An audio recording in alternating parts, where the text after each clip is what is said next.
Everyone. Okay, everyone. Time is now 7 o'clock. I'm going to call this session of the Bridgewater Community and Economic Development Committee to order. It is now 7 p.m. We will start the meeting with some public comment before the actual open the hearing. So I will open it on up to anyone who's on there who would like to give some comments. I'll definitely talk. All right, and just give a name and address for the record, please. My name is Ken Sear. My property address is 1A Hemlock Drive. Okay.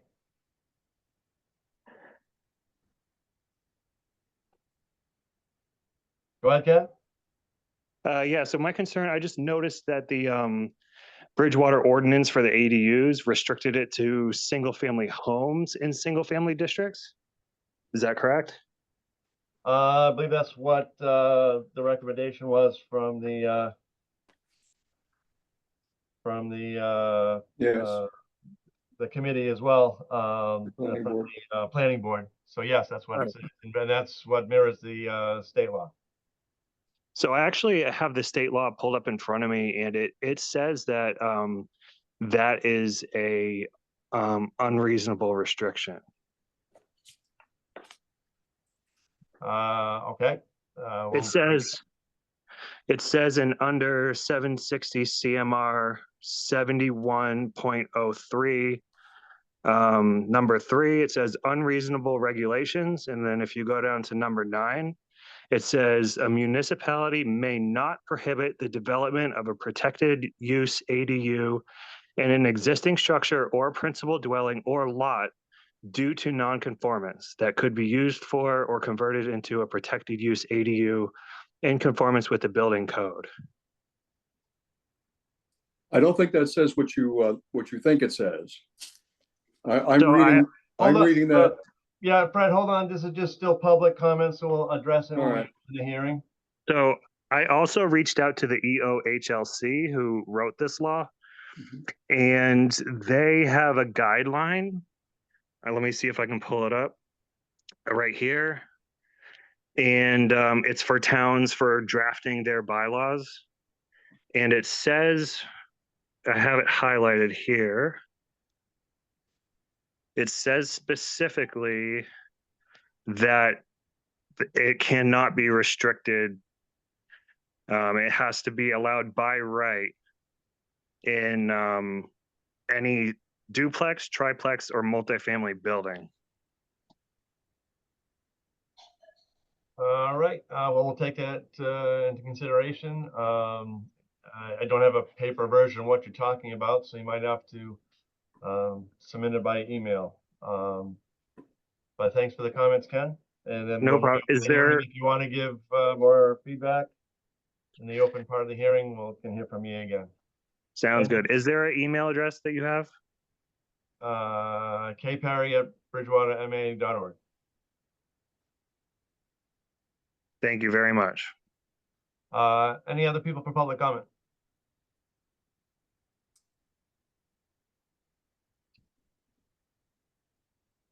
Kevin, it's, I'm sorry, I'm trying to raise my hands. Oh, I'm sorry. Yeah, I'm sorry. I didn't see it. Yeah. Okay, Oh, yeah. go ahead. Okay. Go ahead, Pat.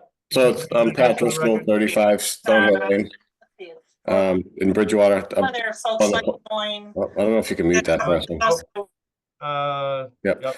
So just also on the planning board. So I actually, I called the state myself, and I actually went through that ordinance. I think, just as you get into it, the planning board, as you'll see, voted in favor of the ordinance as written. I think Mr. O'Brien spent a lot of time, went to a lot of seminars. I know him and I, both made a lot of calls. I actually talked to a land use attorney today that said that it's not a prohibited restriction. And actually the land use attorney that I had looked at our zoning said that if we really wanted to push it, Bridgewater may not even have to allow it in C and D because we already allow multifamily in that zone. But I think Shane is trying to do the right thing and allowing it for all zones in town, and as long as it's single family. I think if we did allow it on multifamily properties, and I own a bunch of multifamilies in town, I think it would be a disaster. I mean, I think it's just, I don't think what was read was the intent. There's a lot of non-conforming uses and a lot of non-conforming structures. A non-conforming structure doesn't mean it's multifamily. It may be too close to a side lot line. It may be, too close to, the street. It may, may not be on a conforming lot. So I think that, we vetted this quite a bit on the planning board side. You'll see that we wrote a recommendation, and we voted unanimous in favor of it. I know a lot of other towns are sending it up, some much more restrictive than us, to the Attorney General for approval. I haven't heard any getting kicked back. I know some towns around us put some crazy stuff in there as far as regulations, but I think Shane in the planning board, I think Shane did a great job, and the planning board debated this for quite a while and got some legal opinions and worked with Mr. Solari. So hopefully it's approved as is. If we find out there are flaws with it or it gets challenged legally, then we can always make changes later. But I think we're best to be, as conservative as possible. I think Shane followed every law there is in there. And I think we're as conservative as we can be without violating any of the rules. So thank All you. right. Thank you, Pat. Appreciate the And you information. guys should have the letter from us. I'll stick on in case you have any questions, but I just wanted to, I know we typically have these meetings jointly and wanted to just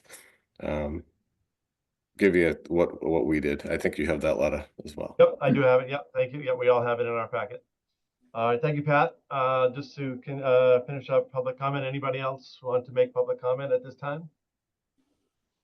So am I allowed to respond to what he just said? We'll start with opening comments, Ken, but we're going to open the actual hearing and then we'll speak in favor and against as far as the process of open hearing. And then we'll take that discussion so we can have some back and forth. Anybody else want to make any opening comments? All right, seeing none, I'll end open the public comment period. So we will go ahead and start the actual public hearing itself. It is now 7:07. And again, this is for our committee to recommend for the council and the council to take action from there. So we'll start with, again, just to review, again, this is a zoning amendment for accessory dwelling units. Again, to follow the state law in regards to what the state came up with this, again, allowing ADUs up to 900 square feet to be built by right in single family zoning districts in Massachusetts. And again, the law went into effect February 2nd of this year. So we're looking to just get the town up to speed with that to follow state law. And again, as Mr. Driscoll stated, the planning board went through this in great detail. And for the committee members, again, everything's laid out in your packet regarding what they put together. And they voted 5-0 to approve as recommended and written here in our packet.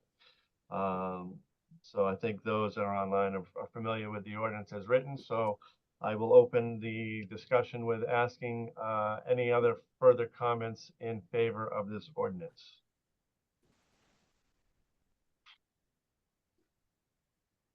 Anybody else? Dr. Perry, are you asking councils or are you asking the public? Just, the public here, the public. No, obviously I'm in favor as written. I mean, it's all designed around the single family zoning. It says it has to maintain the appearance of a single family.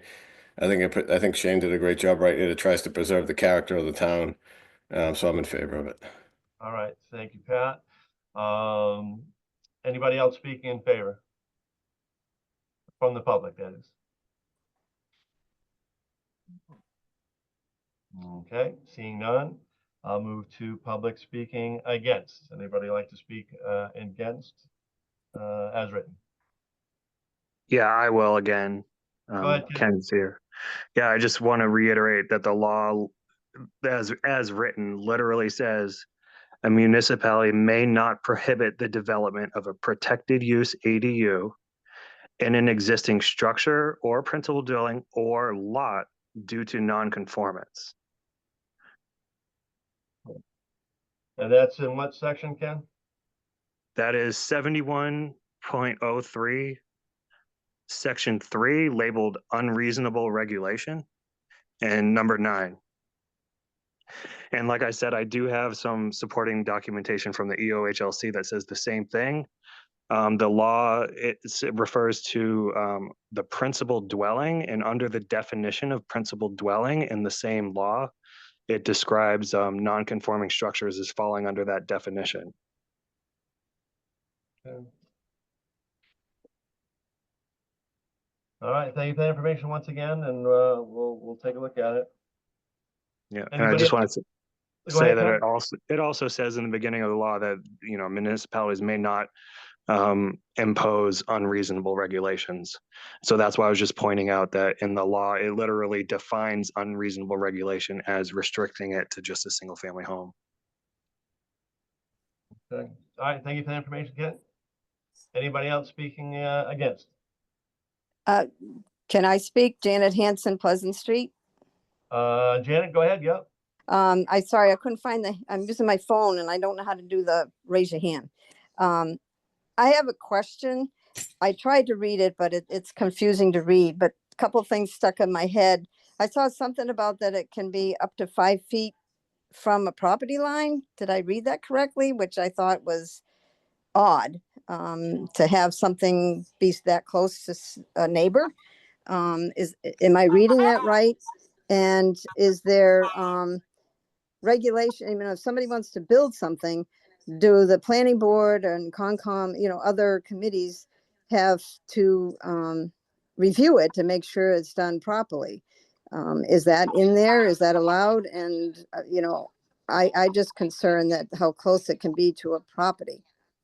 Well, I can definitely say to under accessory structures, it says accessory structures or buildings with a footprint of 150 to 300 square feet or less may be located within 5 feet of a rear or side property line. And I believe that's in our existing bylaws right now. That's for like a shed or anything along those lines. Oh, really? That close? I thought it wasn't that close. I think there were some changes on that. Shane is raising his hand. He certainly could speak to this. Probably Yeah, better than through the chair. No, so actually the dimensional requirements that we're looking to do for these uses would be reflective on the primary structure as well. In the draft that's provided to council and the planning board, I was actually kind of reiterating through 4.4 accessory structures that there's a difference between an accessory structure, which is like a shed or a garage. Those will follow the accessory structure guidelines, whereas these ADUs will actually fall under accessory uses to a primary structure. So these properties would be subject to the dimensional requirements of the residential area. So residential A, B, C, or D, or the gateway districts, the dimensional requirements for those districts. So those are a little bit, bigger setbacks, yes. Bigger So it's not, setbacks. like I said, we're not imposing anything beyond what is currently in place. I just wanted to differentiate what an accessory structure is with an accessory dwelling unit. Right. And then the second part of your question, Janet, can you reiterate that? I'm sorry. Oh, conservation. You said conservation and planning or something. I think that's what you meant. So zoning board would primarily get involved if someone went beyond the dimensional requirements. Of course, we don't allow for use variances in town, so someone couldn't request a variance for a particular use. However, you can appeal a building inspector's determination through that process, as well as look for dimensional variances, as well as for non-conforming structures. You would be able to request a special permit through the zoning board. So that there'd be situations where someone could come in for an EDU, either through a special permit or a variance through the zoning board, as well as through Conservation Commission. Of course, Conservation Commission has jurisdiction for any work within the 100 feet of a wetland. So, that's a similar situation if someone came in with accessory structures or any accessory uses within 100 feet of a wetland. So the Conservation Commission would essentially still have jurisdiction over accessory dwelling units. The point that we try to make, and I made with the planning board, is because we did have conversations about having accessory dwelling units fall under site plan review. But after discussing it with the building inspector in terms of current process where we do allow for accessory dwelling units as what we call expanded living areas right now by right within town, just featuring a building permit. And we haven't really had an excessive number since we enacted this many years ago, as well as there hasn't been a really major issue with having that process to treat it more so like a regular building permit, which would require properties to meet building code, as well as having the property, meet certain regulations for what we would typically ask for a permit through electrical permit or inspectional, you know, any issues to close out a permit. So I Okay. hope I was able to answer that question, but I'll leave it back up to you guys. All right, thanks. Actually, Shane, while I get you online, can you speak at all to the points that Mr. Sear was making in regards to the state situation and how that could affect what we have here? Sure. So from my standpoint is that we did introduce some of this language, and we went through this language of winter of 2024, as well as introduced this to council in January. I understand Mr. Sears' concerns about, and we've had a lot of people interested in having accessory dwelling units within multifamily and duplexes in town. What I can say is that I feel that based on what our current ordinance is and what we're producing, that the town has a little more discretion than what the state is seemingly trying to mandate. So I think that what we produced is appropriate to what the town of Bridgewater should be looking at. Like Pat said, if there's any issues, I think moving in the future, there's no reason we shouldn't be able to amend said ordinance. But in terms of creating an ordinance that is, more excessive than what we have, I would say would be problematic. But I would say that I think we're currently in a good spot with a lot of what we have currently on the books, and a lot of what we're producing, one, makes it more helpful for us to kind of enact some of these policies, as well as we're not creating something that's creating a hardship for, most property owners in town. So I think what we have is simple and sweet, and not too problematic. So I'll leave it up to that. No, thank you, Shane. I appreciate that feedback. Oh, we got Counselor Pat. Perry, Janet has a question. Who has a question? Janet Hansen has a question. She can't raise Okay, her hand. yep, Janet, come on through. Sorry, I just also wanted to ask, what happens if a homeowner, the homeowner builds this addition in the back, wherever you want to call it, and they sell their property? What happens if, say, that person that lives now in that accessory building, can they stay? How does that work if there's a change of hands? Because I think there was some concern from somebody about that. Okay, Shane, if you want to. Yeah, through the chair. So what we did put into our accessory dwelling unit is that the principal dwelling of the accessory dwelling cannot be sold or otherwise conveyed or transferred separately from the other. So you couldn't essentially condo one and sell they would be linked with each other. Regarding that process, I would say you would probably look at something similar to if someone sold a house and was renting it to someone. It becomes really a private property issue at that point. It really comes down to the ownership of the property and how they want to handle it. But in terms of conveyance of one or the other, what we're considering is that this is an accessory use to a primary structure, and that's kind of how the state allows for it. So they're bunched together and they should be packaged together. So you can't really sell one without the other. So I hope that clarifies some concerns. Yeah, Okay, and that's what- thank you. Yep, thank you, Janet. And that's why I assumed as well, it'd still be a contiguous property. They wouldn't be subdividing the property. Okay. Dr. Perry, I don't know, I can't raise my hand either tonight. I don't know if Janet and I are having the same wavelength? Do you mind if I point out something quickly? Yeah, go right ahead. And maybe this is for Mr. Solari, but 71.03 is actually something that I flagged. And number 9 that Mr. Seer is referring to does say what he said. So it says pre-existing non-conforming structures. A municipality may not prohibit the development of a protected use ADU in an existing structure, principal dwelling, or lot due to non-conformance. So it talks about the non-conformance of the structure. I think Mr. Solari will explain that structure and use are very different things. So a 2-family or 3-family is the use. The structure itself, where it's located on the lot, et cetera, is different than the use. So that's how we interpret it on the planning board side. And I think a lot of other towns have interpreted it that way. But if Mr. Solari, maybe if you want him to, Dr. Perry, maybe he can explain the difference between use and structure. Okay. Sure. Mr. Larry, I got a few hands up. I'll get to those questions in just a minute. Pretty but, much, I'm Steve Solari, I'm the building inspector.